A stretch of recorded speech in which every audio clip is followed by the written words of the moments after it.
Sections हैं, कितने? ए है, बी है और सी है, और उस क्लास के सारे बच्चों की संख्या भी मुझे पता लग गई कि वो 100 है, लेकिन मुझे पता करना है कि इस पूरे सारे 100 स्टूडेंट का एवरेज क्या होगा, चाहे किसी भी फॉर्म में वो आपसे पूछ रहा है। तो यहां पर उसने मुझे कहा एक क्लास के सेक्शन ए के अंदर बच्चों की संख्या 32 है और उनकी एवरेज एज 24 साल है। और उसने फिर कहा सेक्शन बी में बच्चों की संख्या 28 है और उनकी एवरेज एज 22 वर्ष है।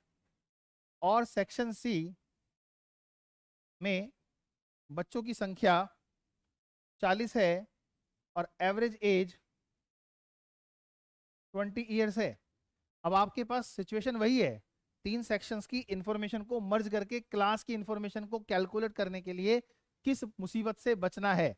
यस माय डियर, यहां पर इस सवाल का अगर आप ट्रेडिशनल सॉल्यूशन देखेंगे तो आपको पता लगेगा कि यहां पे T1 निकाला जाएगा जो कि 32 गुणा 24 से निकलता है, और जब यहाँ T2 निकालेंगे तो वो 28 गुणा 22 से निकलता है, और जब आप T3 निकालेंगे तो वो आपका 40 गुणा 20 से निकलता है।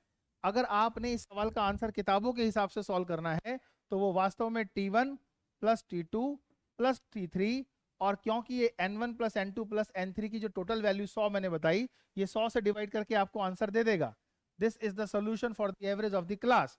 लेकिन माय डियर आपका फिर टाइम वेस्ट होता है, कहाँ ये 32 गुणा 24, ये 28 गुणा 22, ये 40 गुणा 20 तो खा जाएंगे आपको। ये जो अभी साफ वैकेंसी निकली है ना, इसी में नौकरी चाहिए।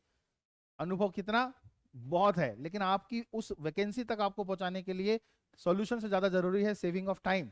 यस, स्टार्टिंग में ऐसी तैयारी हो कि प्री मेंस भी तैयार हो जाए। तो चलिए, इस सॉल्यूशन से बचने का आसान तरीका हमारे पास क्या होगा।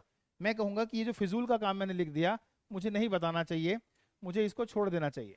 This is only wastage. अब हम लॉजिक समझते हैं। अब आपको लॉजिक समझ आएगा, ध्यान से कंसंट्रेट करना, 1 मिनट के अंदर आप समझ जाएंगे कि इसको कैसे यूज करना है, फर्दर क्वेश्चंस में कैसे इस्तेमाल करेंगे। तो माय डियर आप देखिए, ये आपके पास मिनिमम है,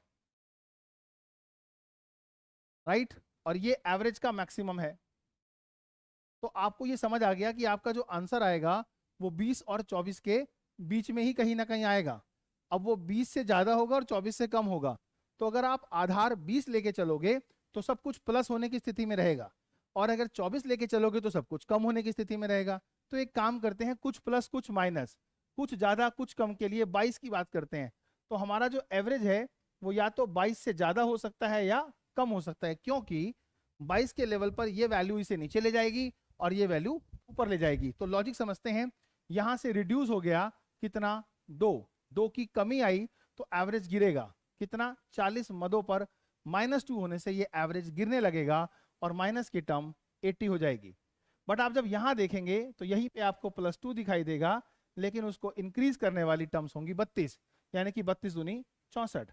आप इन दोनों के निचोड़ को जब सॉल्व करेंगे तो आपको पता लगेगा कि इनका जो डिफरेंस है वो है -16, यानी कि आप जो ये सोच रहे थे कि आपका एवरेज 22 से ज्यादा होगा या कम होगा, अब इस माइनस की वैल्यू से बिल्कुल क्लियर हो गया होगा कि ये एवरेज 22 प्लस नहीं हो सकता, ये एवरेज माय डियर 22 से कम होगा। तो हमें सवाल पैदा होता है 22 से कम होगा मान लिया, लेकिन कितना कम होगा? यस, ये माइनस पूरी क्लास को इफेक्ट करेगा।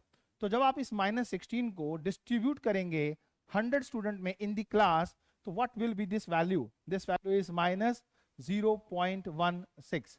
तो -0.16 टर्म बी रिड्यूस्ड, यानी कि आप इसमें से 0.16 घटाएंगे। तो अब आप इसको घटाएंगे तो आपका आंसर क्या आना चाहिए भाई? पूरा पूरा 1 यूनिट घटा दिया, 21 और 16 घटाया तो बचा कितना, 84।